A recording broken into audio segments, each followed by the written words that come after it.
1947 সালে একবার স্বাধীনতা হয়েছিল, আবার 2026 সালে আপনারা স্বাধীনতা পেয়েছেন। আজকে আপনাদের প্রশ্ন উঠেছিল তুলসীর মালা থাকবে কিনা, গেরুয়া পরে রাস্তায় চলতে পারবেন কিনা, জোরে জোরে হরিনামের মাইক বাজবে কিনা, আপনার বাড়ির তুলসীর পিঁড়ি সেটা থাকবে কিনা। কারণ এবার হিন্দুরা ঐক্যবদ্ধ হয়ে দেখিয়ে দিয়েছে, যদি হিন্দুরা যদি ঐক্যবদ্ধ হয় তাহলে অসাধ্য কিছু নয়। আপনারা রাম ভক্ত হন, কালী ভক্ত হন, কৃষ্ণ ভক্ত হন, গৌর ভক্ত হন, যারই ভক্ত হন, ঠাকুর অনুকূল চন্দ্র থেকে আরম্ভ করে, কিন্তু আপনারা যে হিন্দু এটা ভুলে যাবেন না। কারণ বিধর্মীদের অত্যাচার যখন আসে তখন কিন্তু এই রাম ভক্ত কালী ভক্ত বিচার করে না, ব্রাহ্মণ ক্ষত্রিয় বৈশ্য শূদ্র বিচার করে না, হিন্দু হলেই আঘাত করে, ঠিক কি না? আমরা যে পরিস্থিতি দেখেছি এই কয়েক বছরের ভিতরে, আমরা আতঙ্কিত হয়েছিলাম কিনা বলুন? সেই আতঙ্ক তো আর আমাদের মনের মধ্যে এখন নেই, আছে কি? কি বলেন আপনারা, শান্তিতে আছেন তো? খালি যদি আতঙ্কের দল জিতে যেত, আমি জানি না এই জায়গায় উৎসব হতো কি না হতো। আমার তো আশা ছিল না, কোনো আশা। আমারে রাস্তাঘাটে মেরে ফেলতো। যে লড়াই করেছি, ঠিক না বেঠিক বলেন? ঠিক তো? আমার এখন শান্তি। আরও শান্তি হবে যেদিন পরিবার পরিকল্পনা বিল পাস হবে।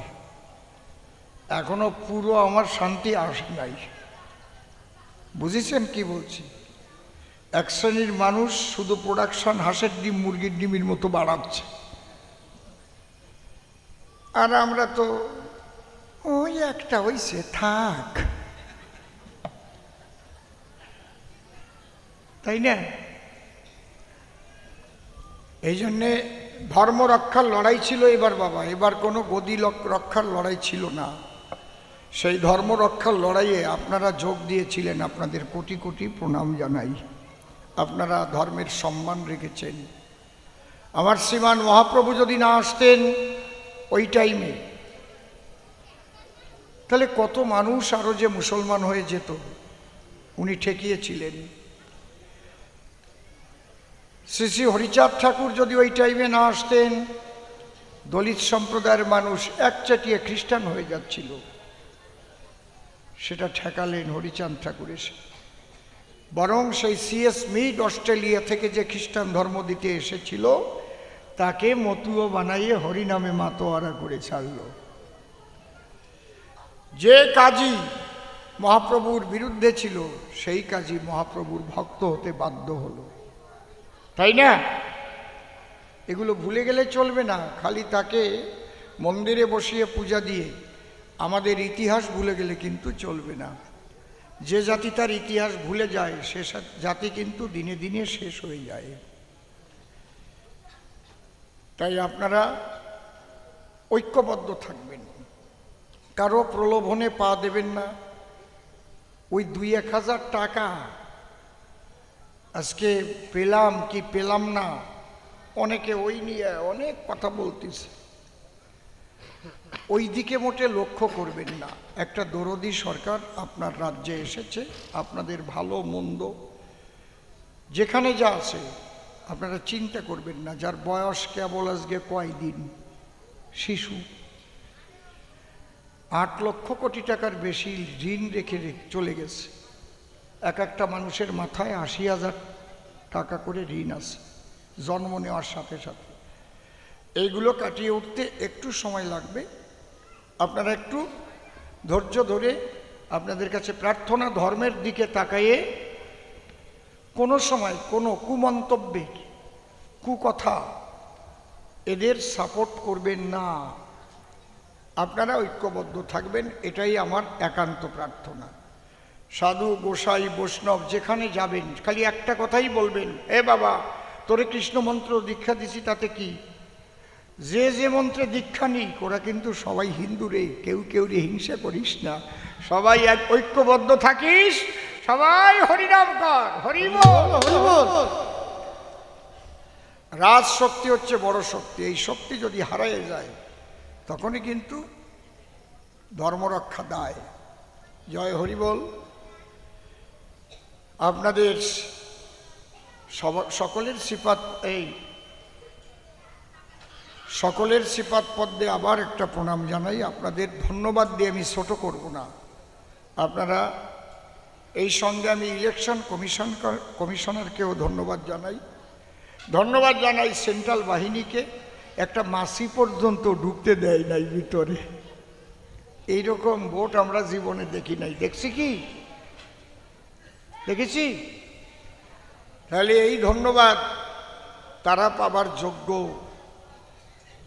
এইভাবেই চলবে, কোনো দুর্নীতি থাকবে না, কোনো ক্রিমিনাল থাকবে না, কোনো তোলাবাজ থাকবে না। যদি কোনো জায়গায় বাড়ি করেন, ঘর করেন, জমি কেনেন, কেউ যদি তোলা চায় খালি আমার একটু ফোন করবেন, ওর গোষ্ঠীর শ্রাদ্ধ করে দেব। কি বললাম? আপনি একটা দোকান দিচ্ছেন, জোর করে টাকা চাইলো, আমাকে একটা ফোন করবেন। আপনারা আমার ফোন নাম্বার আছে, পেয়ে যাবেন, গুগলে গেলে পেয়ে যাবেন। আমার কাছে কও যা, দেখবেন জায়গা মতো পৌঁছে যাও। তা হরিবল।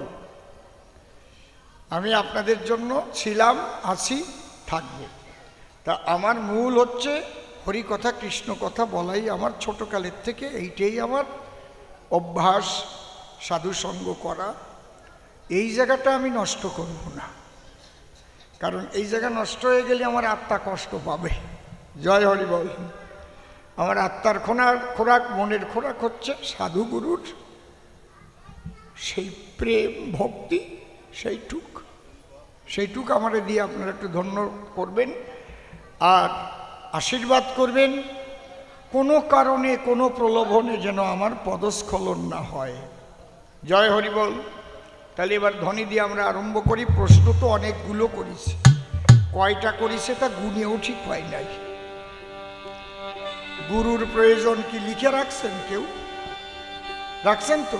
তাহলে বাদ গেলি কয়ে দিন, তাহলে আপনি আমার বান্ধব। জয় হরি বল।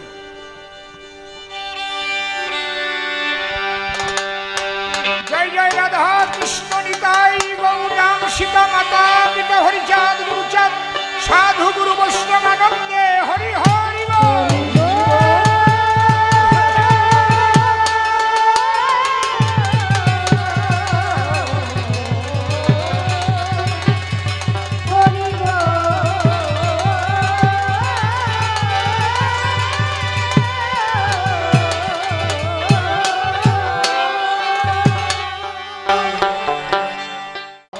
বাবা কালীচরণ,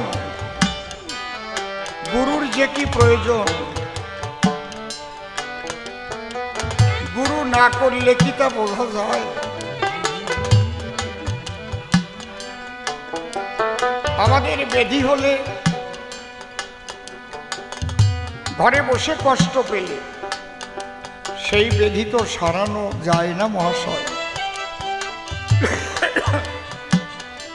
কঠিন কোনো ব্যাধি যদি হয়, মানুষ ডাক্তারের কাছে যায়, ডাক্তার করে দেয় প্রেসক্রিপশন, ধীরে ধীরে তালে তালে সেই প্রেসক্রিপশন নিয়ে হাতে, প্রেসক্রিপশন অনুপাতে ওষুধের দোকানে গিয়ে ওষুধ কিনতে হয়।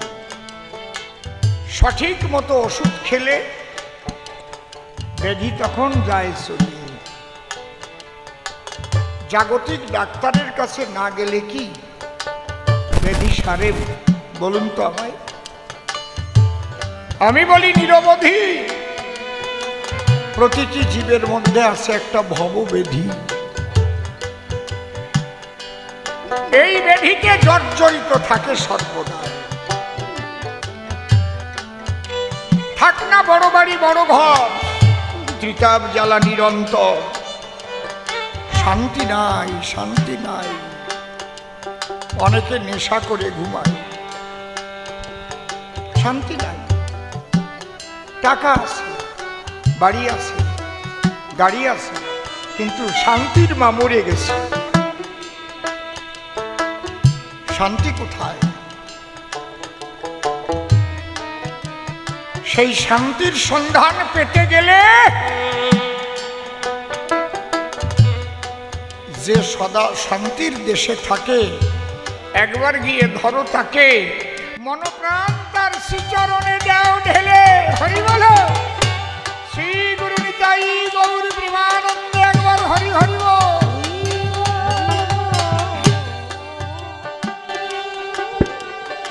ব্যাধি হলে যেমন ডাক্তার দেখায়, মানুষ ভুগিতেছে ত্রিতাপ জ্বালায়, সেই জ্বালা হতে মুক্তি পেতে মানুষ নেয় গুরুর আশ্রয়।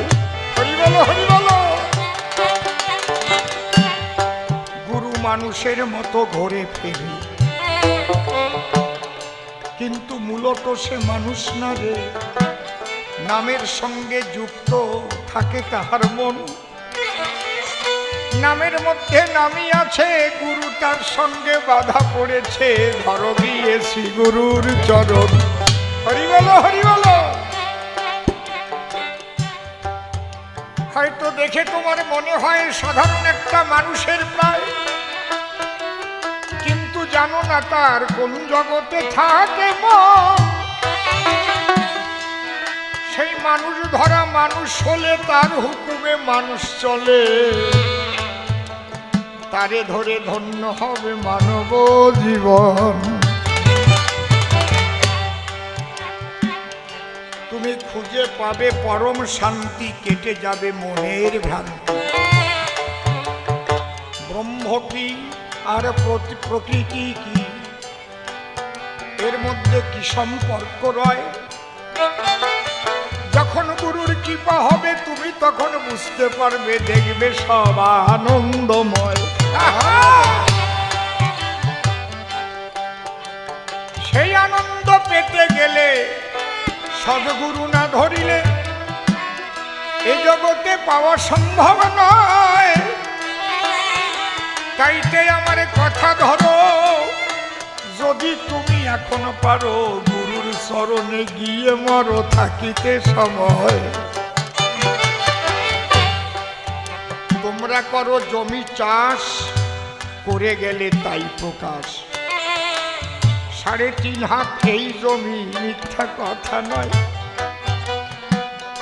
এই জমি করো নাই চাষাবাদ, আসল জমি পড়েছে বাদ। জমির মধ্যে কত আগাছা জন্মায়, সেই আগাছা পরিষ্কার করতে গেলে তুমি গুরু না ধরিলে সেই অস্ত্র তুমি পাইবে কোথায়? আগাছা পরিষ্কার করে যখন তুমি অনুরাগের লাঙল ধরে চাষ দিলে পরে দেখবে প্রেমে ফসল ফলায়। তোর দেহ জমি রইল পতি, তোর দেহ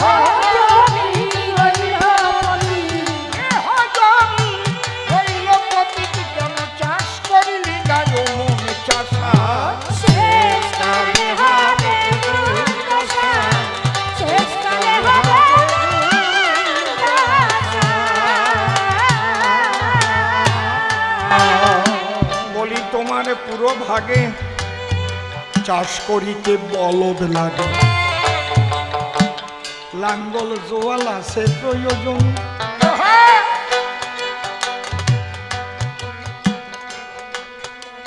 আবার দেখো কৃষক যারা জমি পরিষ্কার করে দেয় গো তারা, আমার গানের মধ্যে আছে ভরা শোনো দিয়ে মন।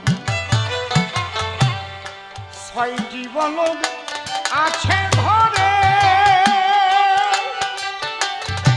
সিংহনের নাংলা করে।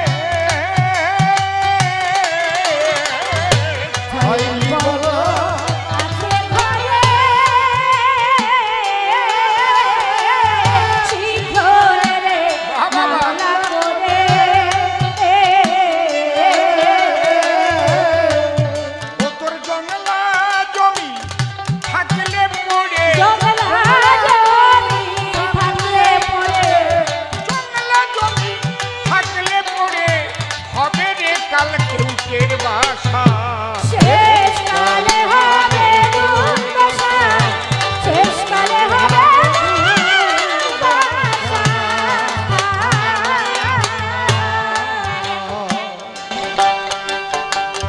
গুরু তোমাকে স্মরণ করিয়ে দেয় এই মানব জীবন চিরস্থায়ী নয়। জাতস্যহি ধ্রুবম মৃত্যু, ধ্রুবম জন্ম মৃতস্য চ। জন্মিলে মরিতে হবে, কে কোথায় অমর রবে। গুরু আরো সেই তত্ত্বকে জানায়, মরা বাসা বলে কারে, বেঁচে থাকতেও মানুষ মরে। সেই মরা হতে বাঁচাতে পারে নীলে গুরুর আশ্রয়। হরি বলো, হরি বলো। যদি তুমি বাঁচতে চাও, ধরো শ্রী গুরুর পাও, সেখানে তুমি যা পাও তাই দিয়ে জীবন বাঁচাও এ সময়। তোর 10 কৃষকে বশ করে নে,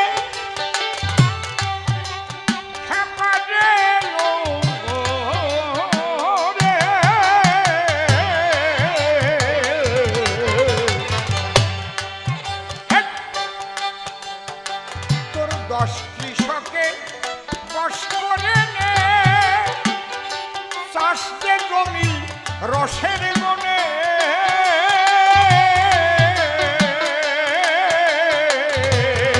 কৃষকে বশ করে নে, চাষতে জমি রসের মনে।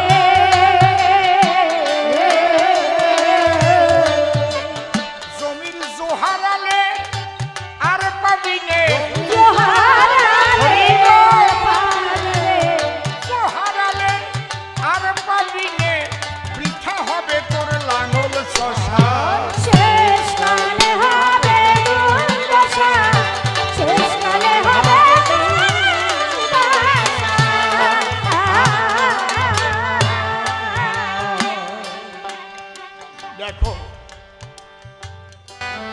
গুরুদেবের কাছে গেলে গুরুর দেওয়া যে বীজ মন্ত্র মেলে,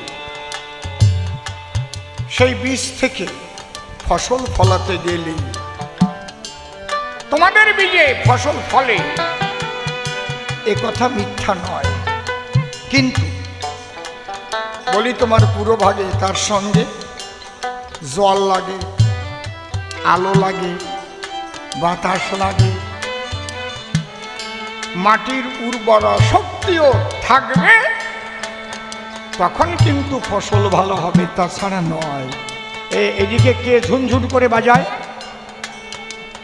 ঝুনঝুন করে কে বাজাচ্ছে? বাচ্চা কাচ্চাগুলো একটু ঠান্ডা করেন। কারা আছে এখানে দেখুন? এগুলো খুব খারাপ, বাচ্চাদের নামিয়ে দেন ওখান থেকে। কৃষ্ণ কথা শোনার জন্য এসছে বাচ্চারা, ওরা তো বোঝে না যে কি হচ্ছে। না, ওদের দোষ না, দোষ হচ্ছে গোড়ার দোষ। যাদের বাচ্চারা এইভাবে করছে আর তারা বসে আছে, যা দেখেন।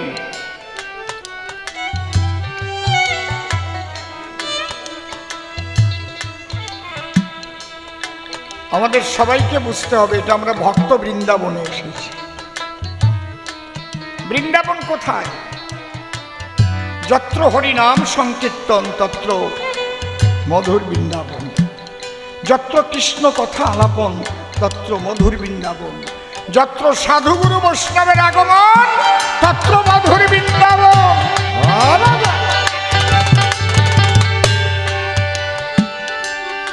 আন কথা হবে না, আন দিকে মন যাবে না।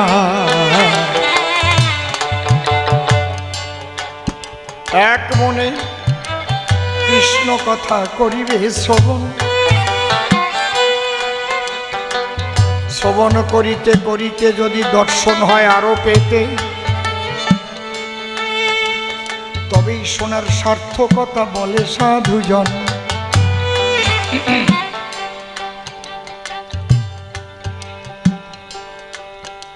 এ জীবন চিরস্থায়ী নয়। কতক্ষণ থাকবো তাও কেউ জানি না নিশ্চয়।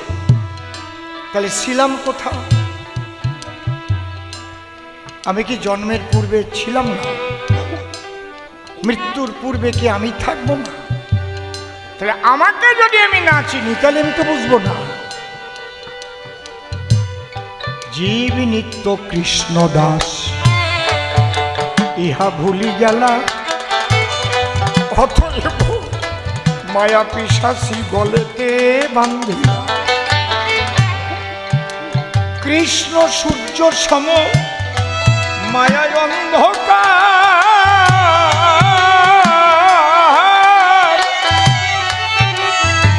যথা কৃষ্ণ তথা নাহি মায়ার অধিকার।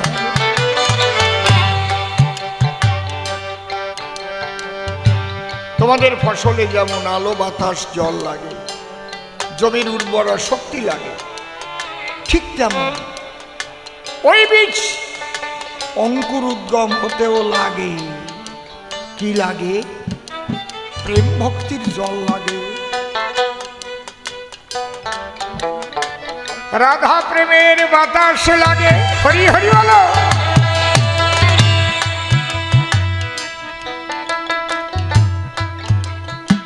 দেখো, জমির উর্বরা শক্তি লাগে।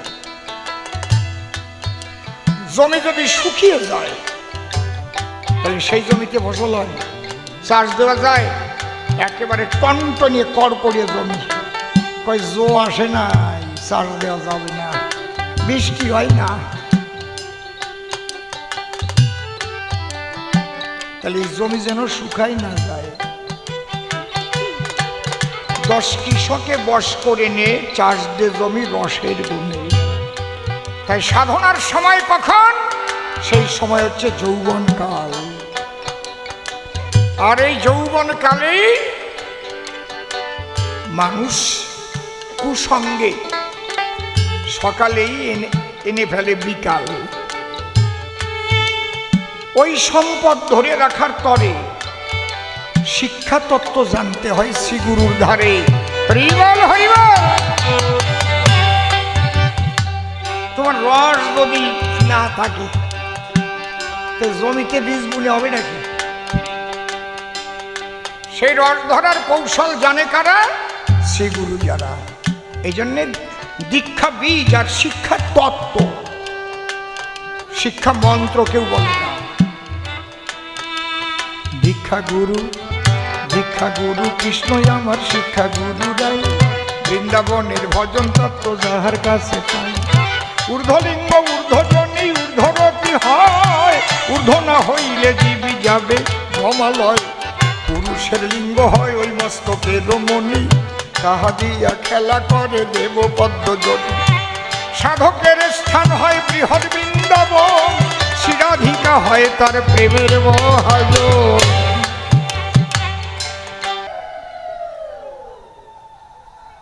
সে তো অনেক দিনের কথা,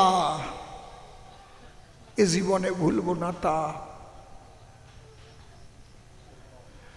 ও কথা সারা জীবন থাকিবে স্মরণ। এই জন্যে শোনেন, যত ভক্তজনা, শ্যামের ডাক আমি ফেলতে পারি না। ও যতদিন আমাকে করিবে স্মরণ, দেহে থাকলে প্রাণ পাখি, ওরে আমি দেব না ফাঁকি। ডাকলে পরে এসে আমি করব কৃষ্ণ কথা আলাপন। জয় হরিবল। আজকে বৃন্দাবনে কবি গান, বসে শোনেনি গানবান। এই তো আমার কাছে ভক্ত বৃন্দাবন। তাই আন কথা বলে সময় নষ্ট করব না সভা তলে। সাধুগুরুর সঙ্গ পেয়েছি যা। কি হলো?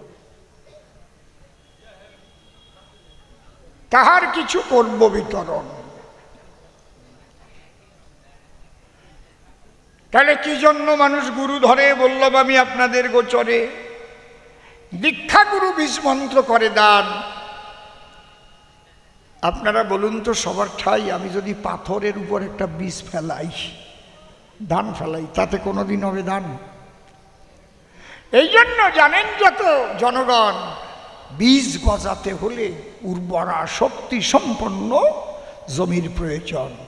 সেই জমির উর্বরা শক্তি বাড়ায় কোনজন? শ্রীগুরু বলে তারে, এই তত্ত্ব দিয়ে শিষ্যেরে পিতৃধ্বংসে রাখে ধরে, যার দ্বারায় বীজের দ্বারায় প্রেম ফল হয় উৎপাদন। জয় রাধে।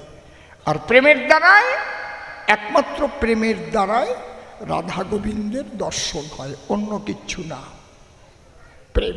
এই জন্যে প্রভুপাদ অশ্বিনী গোসাই যিনি একটা গানের মধ্যে লিখে গেছেন, তিনি প্রেম শূন্য জীর্ণ দেহে কিবা প্রয়োজন। প্রেমহীন দেহ যার, তার দেহ অসার। যতই হোক না যে সুন্দর কিংবা সুন্দরী, একদিন সবই ঝরে যাবে, আর প্রেম চিরকাল অমর রবে। হরি বল। প্রেমের দ্বারাই দর্শন হবে স্বয়ং ভগবান। জয় রাধে। প্রাথমিক যে প্রশ্নগুলো এক এক করে জবাব হলো, পরের একটা বিশেষ প্রশ্ন করছে আমার ঠাই। নিতাই গৌর দুটি ভাই দুই দিকেতে দেখতে পাই, আমরা বলো কার পথে যাই? বাবা একটা কথা, বাবা শোনো আমার কথার মর্ম। মূলত কলিযুগে মানা আছে সন্ন্যাস ধর্ম। কোথায় লেখা রয়? মার্কণ্ডেয় পুরাণে আছে। শাস্ত্র বলবো তোমার কাছে, এটা আমার তৈরি করা নয়। কি লেখা? অশ্বমেধ গোবালম্ব সন্ন্যাস ফলবৈত্রিকং দেবরেণ সুতোৎপত্তি কলৌ পঞ্চ বিপর্যয়। শাস্ত্রে করেছে মানা, কলিতে অশ্বমেধ যোগ্য হবে না, গোমেধ যোগ্য হবে না। অশ্বমেধ ও গোবালম্ব। সন্ন্যাস নিতে যেও না। সন্ন্যাস ফলপৈত্রিকং, মাংস দিয়ে পিতৃশ্রাদ্ধ করতে মানা। দেবরেণ সুতোৎপত্তি, ঘটবে তোমার বিপত্তি। দেবর দিয়ে যদি সন্তান করো উৎপাদন। পঞ্চকর্ম আছে মানা। তাহলে তবুও তো সন্ন্যাসী নেয় অনেক জোনা। আবার ব্যাসদেব আর এক জায়গায় করেছে বর্ণনা। কি বলেছে? যাবৎ বর্ণ বিভাগস্তু যাবৎ বেদ প্রবর্ততে যাবচ্চ জাহ্নবী গঙ্গা তাবত সন্ন্যাসরিষ্যতে। তুমি প্রশ্ন করেছো আমার সাক্ষাতে, আমি শাস্ত্র অনুপাতে মীমাংসা দেব তোমার ঠাই। তোমার মধ্যে ভ্রান্ত ধারণা, আমি কখনো গামছা খুলে জবাব দেব না। আর জীবনে যেটুকু আছে সাধুগুরু বৈষ্ণবের করুণার সাধনা, তার দ্বারাই তোমার প্রশ্নের উত্তর দিচ্ছি সবার ঠাই। কারণ জগতের নাম এক নাম দুনিয়া, ভালো করে রেখো শুনিয়া। হাসি কান্না আধার আলো মন্দ ভালো, স্বামী স্ত্রী জোয়ার ভাটা, শক্ত নরম ঠান্ডা গরম, গৃহবাসী সন্ন্যাসী অনন্তকাল থাকবে বিলক্ষণ। কিন্তু মেজরিটি মাস্ট বি গ্রান্টেড। কলিতে সে কথা হয় বলিতে, আদর্শ গার্হস্থ ধর্মের মধ্যে দিয়ে করার কথা সাধনার ভজন। সেই কথা যদি বলতে যাই তাহলে আমার শ্রেষ্ঠ হয় নিতাই। এই জন্যে আমি বলি না, এ কথা বৈষ্ণব গোসাইরাও বলে সর্বক্ষণ। তোমাদের আছে জানা, গৌরাঙ্গের নাম কেউ আগে নেয় না। এই যে নবদ্বীপ গেলেই বলে জয় নিতাই গৌর হরি বল। কারণ দীক্ষা শিক্ষা নিলে কি হয়, সব ধরনের আলোচনা করে গেছে।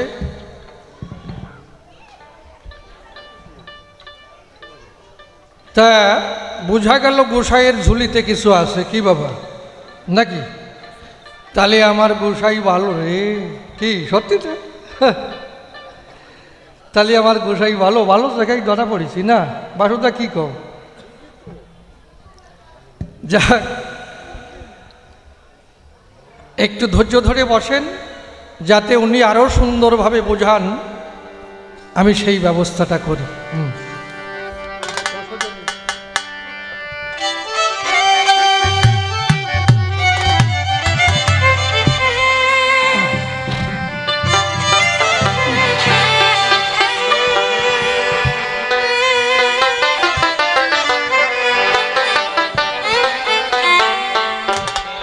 ও সজনী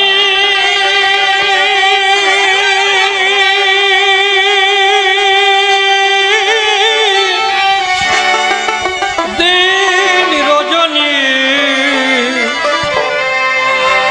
কেন তার লাগিয়া ঝরে চোখে যাও কোথা গিয়ে পাবো তারে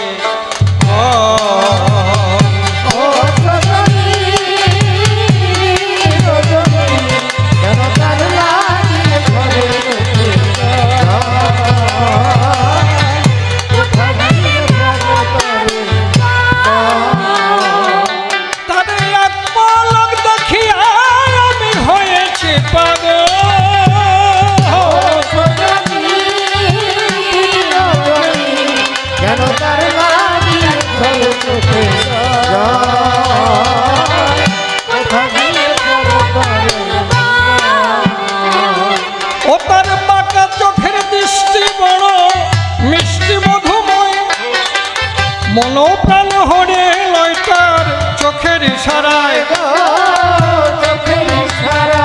ও তার বাঁকা চোখের দৃষ্টি বড় মিষ্টি মধুময় মনোপ্রাণ হরে লয়টার চোখের ইশারায় তার যে দেখে শুধু সে হারায় মন করে চঞ্চল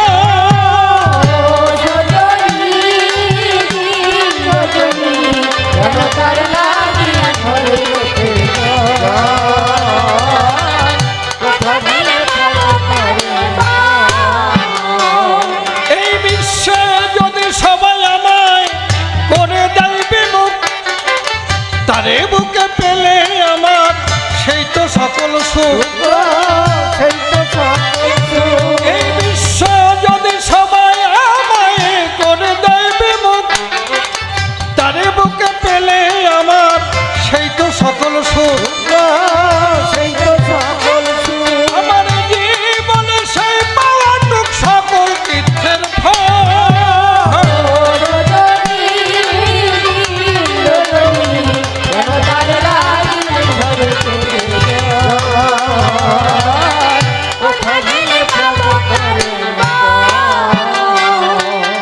অসীম বলে যত কাদায় তত পড়ে মনে বল সজনী তারি আমি ভুলিব কেমনে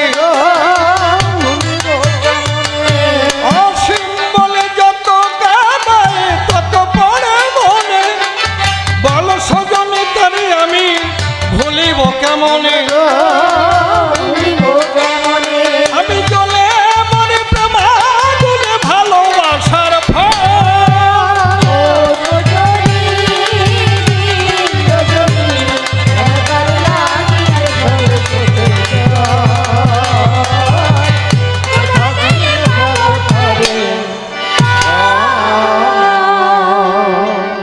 যেভাবে প্রশ্ন করে গিয়েছিলাম প্রথমবারে গোসাই এসে ধরে ধরে দিয়েছে সমাধান গোসাইয়ের এই জবাব শুনে পূর্ণ শান্তি পেয়েছে মনে তার মধ্যে করতে হবে বিরুদ্ধ আচরণ আমি সভায় করি বর্ণনা তাই না হলে কবিগান হবে না এইখানেই কবিগান হবে সাই দাঁড়িয়ে বলি সভা তলে আমার গোসাই দেখি রসের ঠিলিয়ে কারণ আমার তর্কের খোঁচা লাগবে যখন ঠিলের গায়ে রস তখন সোয়াই আসবে অন্তর দিয়ে দেখুন ভেবে সেই রস আস্বাদন করবেন যত সুধি চয় তবে চরণ ধরে করিমালা ওই রস একারা আস্বাদন করবেন না আমারও 2 ফোঁটা দেবেন এই জায়গায় কারণ ওই 2-1 ফোঁটা পেলে পরে খুলে বলি সভাধারে আমার মানব জীবনখানা বটে ধন্য হয় তার কারণে প্রথমে বলে গেছি আমি হচ্ছি একজন চাষি আমার কথাবার্তা বেশি ভালো নয়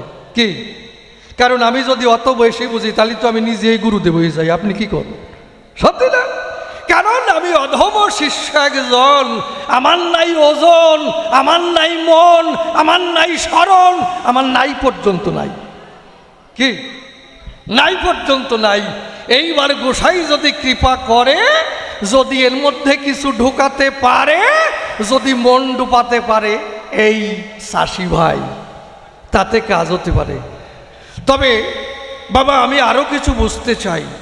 তুমি বলে গেছো সবার সদন যে দীক্ষা শিক্ষার আছে প্রয়োজন, গুরুরও আছে প্রয়োজন, কিন্তু আমি বলি সবার ঠাই হনুমানের তো দীক্ষা শিক্ষা নাই। কি কারণ যখন যজ্ঞ হয়েছিল আমি বলি সভা তল, তখন কিন্তু সীতা দেবী সবাইকে সব কিছু দেয়, হনুমান বসে আছে এক কোনায়।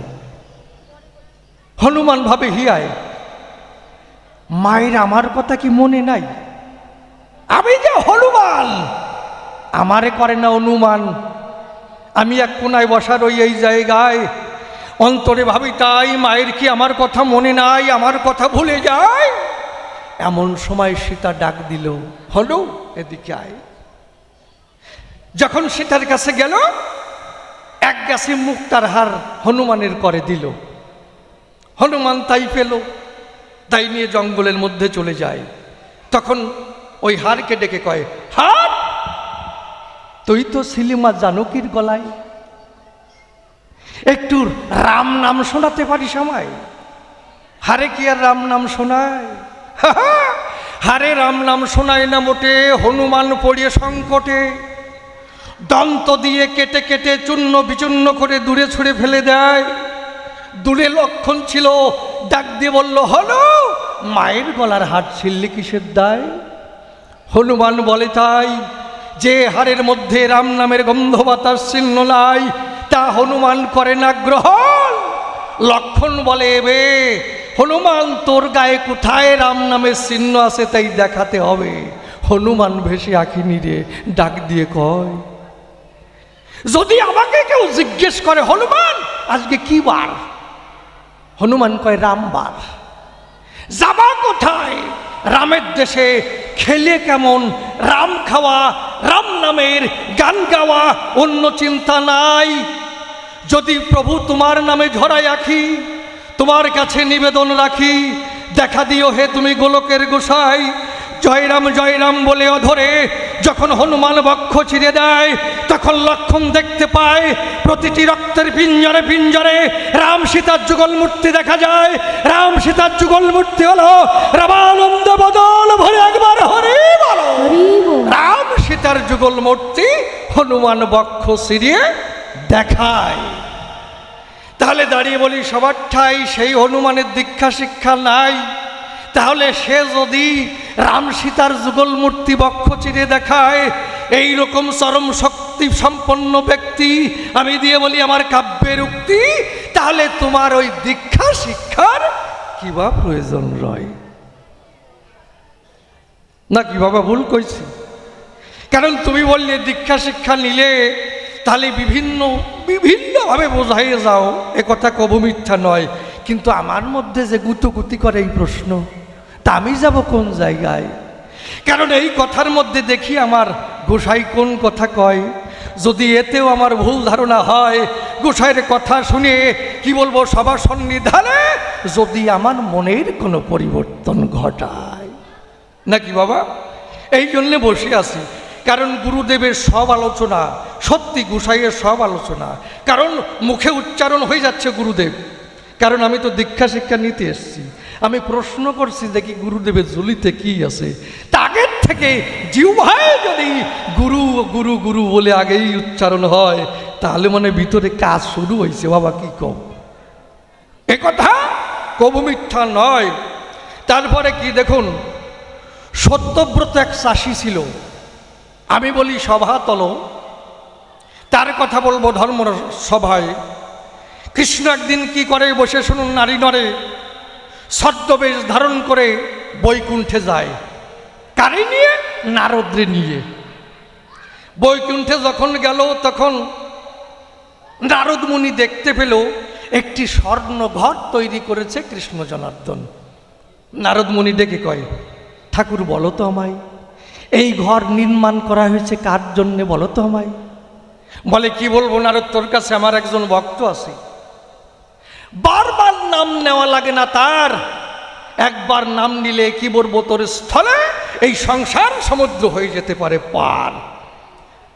নারদ বলি বলে, তাই কি কথা শুনতে পাই? হ্যাঁ, আমি দিয়ে জানাই তোরে অন্তরের ভাষা, নাম তার সত্যব্রত চাষা। ঠাকুর তারে আমি একটু দেখতে চাই, আমার নিয়ে চলো তার সদন। বলে যাবা, কিন্তু মাতুব্বরি বেশি করি না, কারণ মাতুব্বরি করবা বেশির ভক্তের বাজারে মাতুব্বরি চলে না, বোঝো না? ঠিক আছে।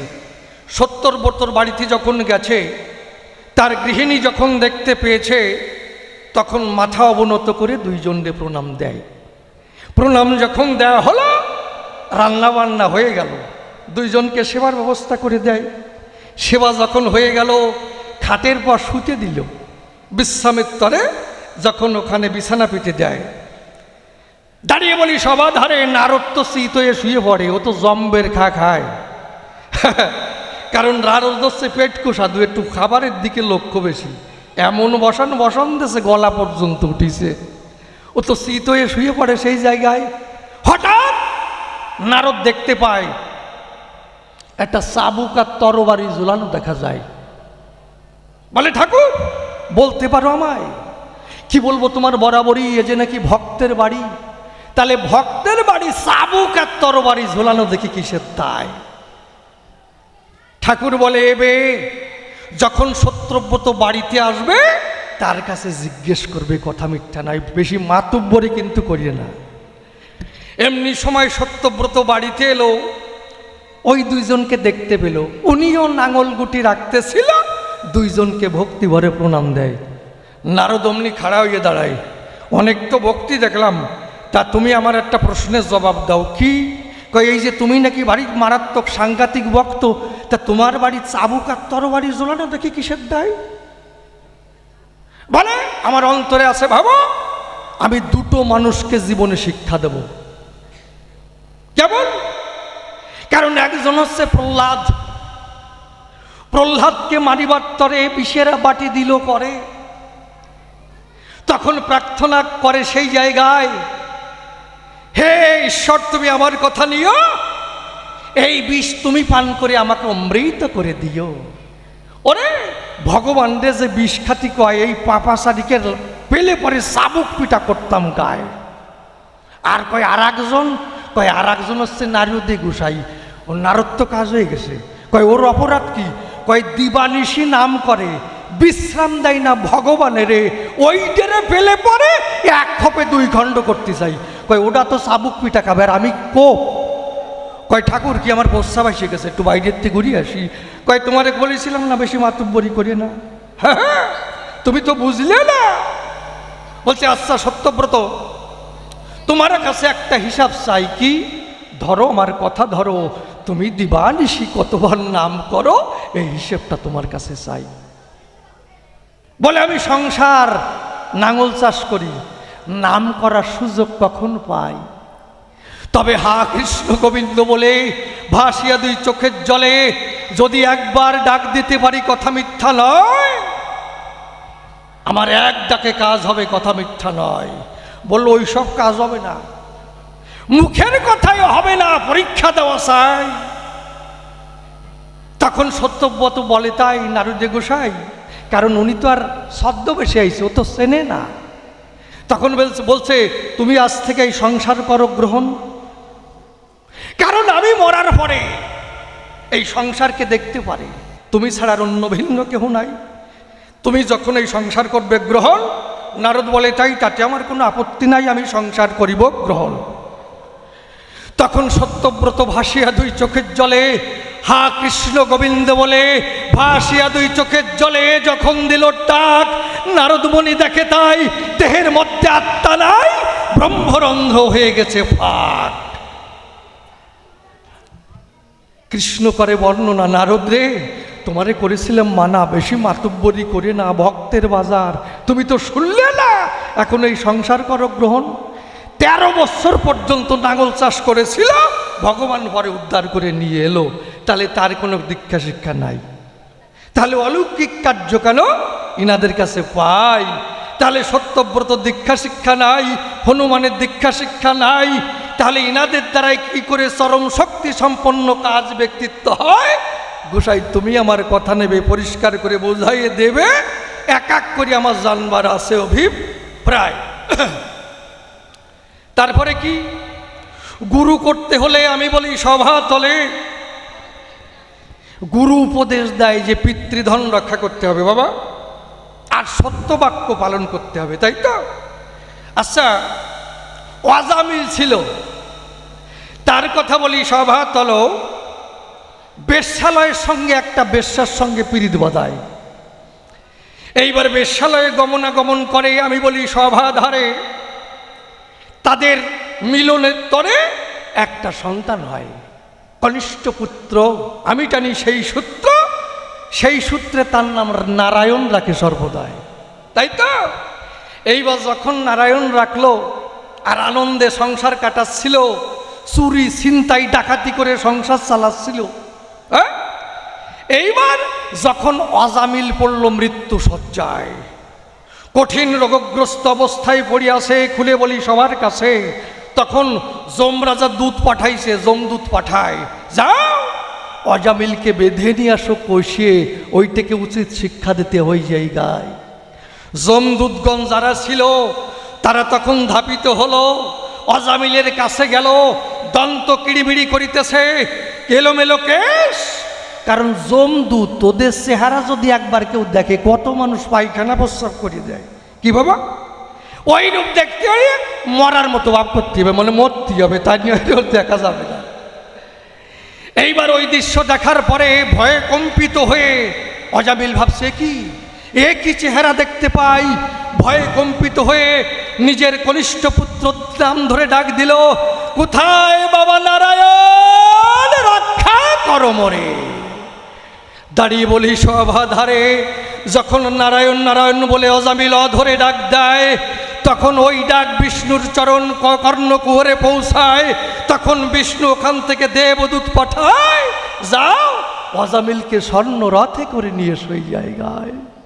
এইবার বিষ্ণুদূত যত ছিল তারা স্বর্ণ রথে করে অজামিলকে বৈকুণ্ঠে পৌঁছাইয়ে দিল। সেই অজামিলের মধ্যে কোনো প্রেম নাই, সেই অজামিলের কোনো দীক্ষা শিক্ষা নাই, সেই অজামিলের কোনো সত্যবাক্য নাই, সেই অজামিলের কোনো পিতৃধন রক্ষা নাই।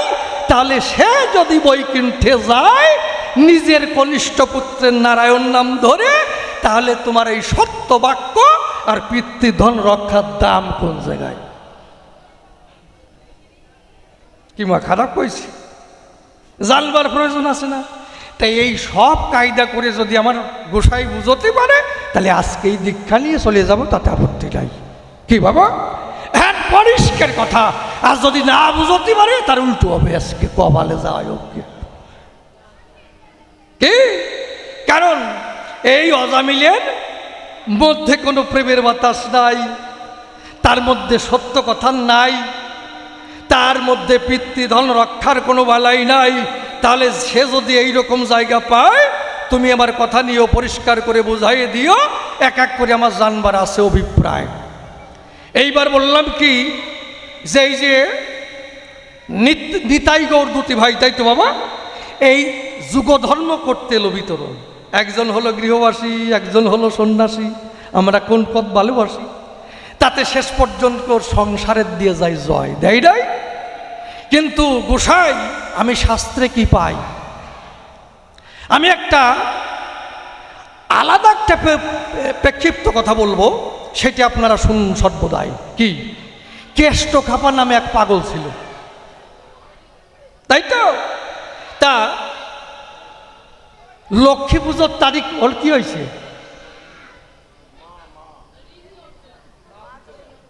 ও মা চলে গেছে নাকি বাড়ি, নাকি কি ব্যাপারটা কি? নিয়ে যাচ্ছে মা মা করতেছে, সাথে মাই শোনে না, মারে আরো জোরে ডাকো, মা সহজে সাড়া দেয় না, বোঝো না, সাধন ভজনের প্রয়োজন আছে। তাহলে দেখুন, কে লক্ষ্মী পুজোর তারিখ পড়লে কেষ্টর মা ডাক দিয়ে বলে, কেষ্টরে তুই আমার কথা মান। অন্তরে আছে ভাবা, আমি একটু লক্ষ্মী পুজো করব, একখানা লক্ষ্মী কিনে আন। এই কথা যখন শুনতে পাই, ধামাখান নিয়ে করে বসে শুনুন নারী নরে, কেষ্ট খাপা লক্ষ্মী আনতে যায়। পূর্ণিমা ছিল, ফিরে আমাবস্যা লাগিয়ে গেছে, 1 মাস পরে বাড়ি যাইছে। আর ওই পূজা করে কে যেন ওই লক্ষ্মী একটা পাশেই রাস্তায় ফেলে রাখে না, বৃষ্টির জলে নাক মুখ সমান হয়ে গেছে, ধুইয়া রংটা উঠে গেছে, তাই একখান দামাই করে নিয়ে মা লক্ষ্মী কিনে আনছে। ওর মা কয় একে সরে তো দাঁতের বাটি খুলে লাগলো। হারাম জাদা বলে কি, লক্ষ্মী পুজো করা যায় কি ভরা অমাবস্যায়? লক্ষ্মী পুজো কবে চলে গেছে, পূর্ণিমে কবে চলে গেছে, অমাবস্যে লাগিয়ে গেছে, আর লক্ষ্মী নিয়ে নাচতে নাচতে বাড়ি আইছে। ওরে আমার সোনার চান রে, তোমারে পুজো দেবানে। কেষ্ট বলে, ও মা, মাগো পূজা তো অনেকে করেছে, কি বলবো তোমার কাছে, কিন্তু লক্ষ্মী নিজ হাতে প্রসাদ খেয়েছে এমন নিদর্শন দেখাতে পারো আমায়? কেষ্টর মা ভাবে তাই, একই কথা শুনতে পাই যে মাটির মূর্তি আমার হাতে প্রসাদ খেয়েছে কারো হাতে। কেষ্টর মা অন্যরকম হয়ে গেছে। বাবা বলছে, কেষ্ট বলছে, বাবা তুমি আমার কথা নেবে, ফুলের ডালি নিয়ে করে তুমি পুষ্পাণু চয়ন করে তুমি নিজে হাতে পুজো দেবে, ওই মাটির মূর্তি তোমার হাতের প্রসাদ খাবে। কেষ্টর মা বাবাই তাই, পাগল মানুষ কেষ্টরে ভাই, তাতে আপত্তি নাই, পাগল মানুষ যা কয় কোক, যাই তুলে নিয়ে আসি। ফুলের ডালি নিয়ে করে, যখন পুষ্প চয়ন করে লক্ষ্মী দেবীর সামনে যখন নৈবেদ্য সাজায়, পূজা যখন হয়ে গেল, তখন কেষ্ট ডাক দিল, মা বাইরে এসে দেখে যাও কি ঘটনা ঘটে যায়। কেষ্টর মা যখন বাইরে গেল, তখন দেখতে পেল পুরো ভরা অমাবস্যায় পূর্ণচন্দ্র উদিত হয়। আবার কেষ্টর মা যখন ঘরে গেল, তখন দেখতে পায় ওই মাটির মূর্তি লক্ষ্মী দেবী প্রসাদ খেতে চায়, এমনি ভাবে প্রসাদ দিল, প্রেমানন্দে বদন ভরে একবার হরি বলো। হরি লক্ষ্মী দেবী কিন্তু সেখানে প্রসাদ খায়। তাহলে মাটির মূর্তি হইতে হাত বের করে লক্ষ্মী দেবী প্রসাদ খায় কার? কেষ্টর মার। কেষ্ট জীবনে বিয়ে করে নাই, সংসারের দ্বারে নাই। তাহলে এইরকম না হলে কখনো তার দ্বারাই অত বড় কাজ হয় না। কারণ এই সংসারের মধ্যে থেকে কি করে সহজে সেই ভগবানকে পাওয়া যায়, তার কোনো মন্ত্রতন্ত্র আছে কি না? আমার কাছে গোসাই করো একটু বর্ণনা, এই সহজে সংসার করার কি আছে উপায়? আমি সংসারও করব, সংসারের মধ্যে আবার ভগবানকে দর্শন করব, এর ব্যাপারটা কি, এর সহজ রাস্তাটা কি, এর উপায়টা কি, সেই কথাটা বলে যাও আমায়। কি সত্যিটা? কারণ শাস্ত্রে কি বলছে, হে মন তোমারে বলিব কি, সংসার বাসনা শ্রম কেবল ছাইতে ঢালিয়াছ ঘি, দিবস রজনী লিখিছ পড়িছ ভাবিছ গণিছ, তাই খাইতে শুইতে উঠিতে বসিতে তিলক মাত্র বিশ্রাম নাই। ভেবে দেখো কে বাকার, যে করে সে আপনার, কারো কর্ম করে নাহি যায়। সংসার বিষের লাড়ু, কি বুঝে খাইছ ভাড়ু, দেখো জীর্ণ কইল সর্বাকায়। দেখো না জীবন শুধুই পবন, যাইতে কি তার বাধা, তবে কিসের তরে এতকো খাটনি খাটিয়া মরিছ গাধা। মাকড়সা যেমন আত্মসূত্রে জালনেন মাইয়া, তাহারও ভেতর থাকে ভোগেরও লাগিয়া। পঞ্চকোষে বদ্ধত্তা ঘুরিয়া সংসারে, অনিত্য কর্মের দ্বারা পড়ে পাপের ভেরে। তারপরে ভেদ জ্ঞানে জড়াইয়া যায়, হিংসা নিন্দা পরচর্চা কলহ বিদ্বেষ যারে কয়। তাই তো? তাহলে এই সংসারের মধ্যে থেকে কিভাবে ভজন হয়? চৈতন্য চরিতামৃতে আছে প্রকাশিত, বদ্ধজীব আর মুক্তজীব আছে দুই মতো। বদ্ধজীব মায়াচ্ছন্ন ভুগিছে সংসারে, আর মুক্তজীব শ্রীকৃষ্ণ ভজন অধিকারে। বদ্ধজীবের আত্মজ্ঞানে না হয় আত্মার চেতন, কৃষ্ণ প্রাপ্তি দূরে থাকে, সংসারেই পতন।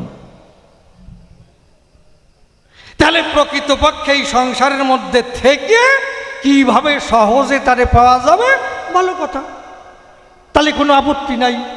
তাহলে তোমার কাছে সেই কথাই শুনতে চাই, চলে আসো, সেই কথাই শুনতে চাই যে কিভাবে সংসার করতে হবে। তুমি আমার কথা নেবে, ভালো করে বুঝাইয়ে দেবে, এক এক করে আমি জানতে চাই, পরিষ্কার কথা। হ্যাঁ বাবা চলে আসো। তাহলে এই সংসার করার নিয়মটা কি মা? আমরা প্রত্যেকে সংসারী, তাই তো? এই সংসার করার নিয়মটা কি? এই কোনভাবে সংসার করলে সহজে ভগবানকে পাওয়া যাবে? তাহলে সোজা পথে যদি ভগবানকে পাওয়া যায়, আমি বাঁকা হয়ে যাব কিসের দায়? কি বাবা? যাক, তবে আর বেশি বলে কার্য নাই। সভাস্থলে এইবার করি একখানা গানের আয়োজন। আছেন যত বিজ্ঞ শ্রোতা, পালন করে নীরবতা আমার গানের দিকে রাখেন দিয়া মন।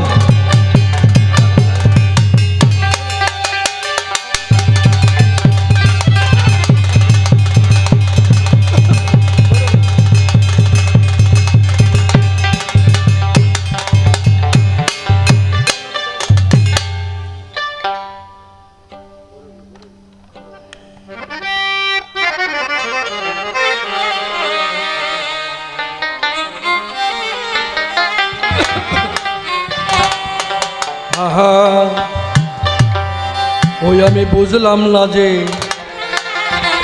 কেমন আছি দয়াল তোমার দুনিয়ায়। আমি কেমন আছি দয়াল তোমার দুনিয়ায়? কেমন আছি দয়াল তোমার দুনিয়ায়?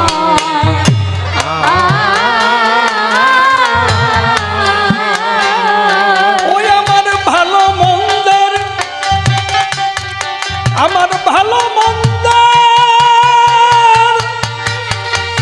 আমার ভালো ভালো মন্দের, ভালো মন্দের দ্বন্দ্ব নিয়ে, ভালো দ্বন্দ্ব আমার নিয়ে ভালো মন্দের দ্বন্দ্ব নিয়ে সন্ধ্যা সকাল কেটে যায়।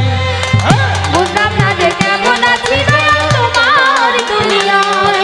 আমি বুঝলাম না যে কেমন আছি দয়াল তোমার দুনিয়ায়।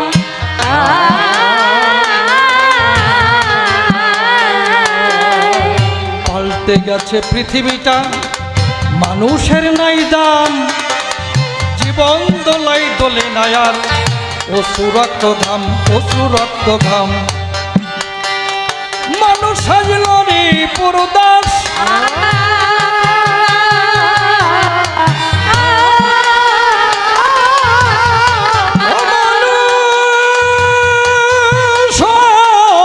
মানুষ সাজল রে পুরদাস, মানুষ সাজল রে পুরদাস, ঘটাচ্ছে বিষম সর্বনাশ। জীবনেরই দলি নাচে, মরণের উল্লাস, মরণের উল্লাস। দেখি তার মাঝেও তোমার প্রকাশ, তার মাঝেও তোমার প্রকাশ, আলোয় কালোর ইশারায়। হ্যাঁ, বুঝলাম না যে কেমন আছি দয়াল তোমার দুনিয়ায়।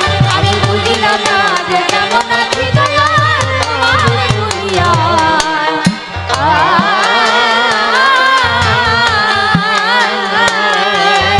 শারদ প্রথম প্রভাত মধুর নীলে, আমার জীবন বিলার ছিন্ন তারে, কি পরশ দিলে, কি পরশ দিলে। আমি দেখেছি বুঝি,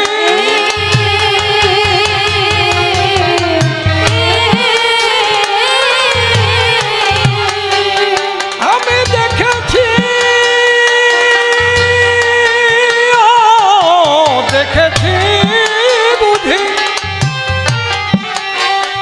আমি দেখেছি বুঝি, আমার কিছু নাই পুঁজি, ভাবের ঘরে যাবর কাটি, দুই আখি বুঝি, দুই আখি বুঝি। এখন নিজের হারাইয়ে খুঁজি, এখন নিজের হারাইয়ে খুঁজি, ভুল পথে নানান জায়গায়। বুঝলাম না যে কেমন আছি দয়াল তোমার দুনিয়ায়। আমি বুঝলাম না যে কেমন আছি দয়াল তোমার দুনিয়ায়।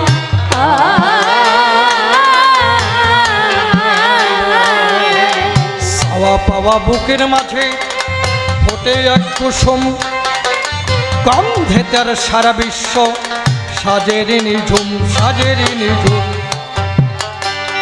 ওরে আশা নিরাশা,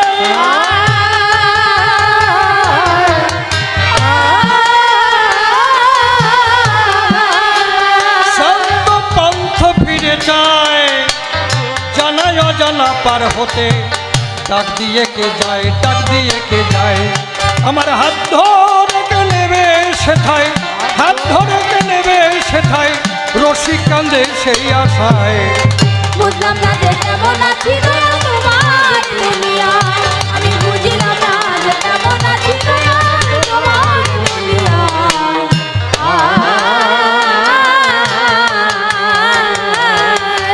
আমি বললাম হনুমানের কোনো দীক্ষা শিক্ষা নাই, দীক্ষা শিক্ষার কি প্রয়োজন শুনতে বটে চাই। তার প্রমাণ দেবে আদি এ কাব্য সভায়, তোমার কথা জানতে আমার আছে অভিপ্রায়।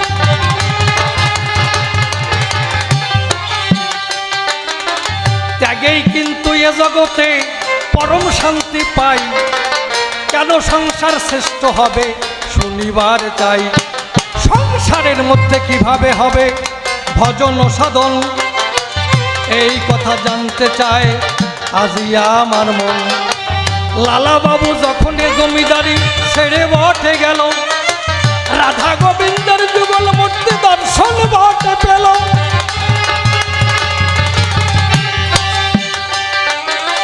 ভোগের মধ্যে কিছু নাহি পাওয়া বটে যায়, মায়া কূপে বদ্ধ হইয়েছে ঘুরিয়া বেড়ায়। মায়া ফাঁস নিয়ে গলে ঝোলে সর্বদায়, তাদের দ্বারাই এ জগতে কিভাবে কাজ হবে মহাশয়। তবে প্রশ্নকর্তার বেশি বলা নিষ্প্রয়োজন, আমার মতো ভাবে খানে করব সমাপন। এরপরে গোসাই আমার সভাতে আসিবে, তাহার অভাবের কথা খুলিয়া বলিবে।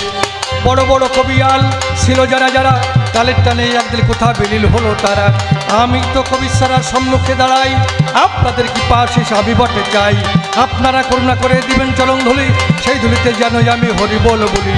হৃদয়টা জানোই আমার সুপবিত্র রয়, এই বিনতি জানাই আমি ভক্তবিন্দুর পাই। এই পর্যন্তই আমার ভাব সাঙ্গ হইয়ে গেল, যার যার গুরু গোসাই প্রীতি প্রভা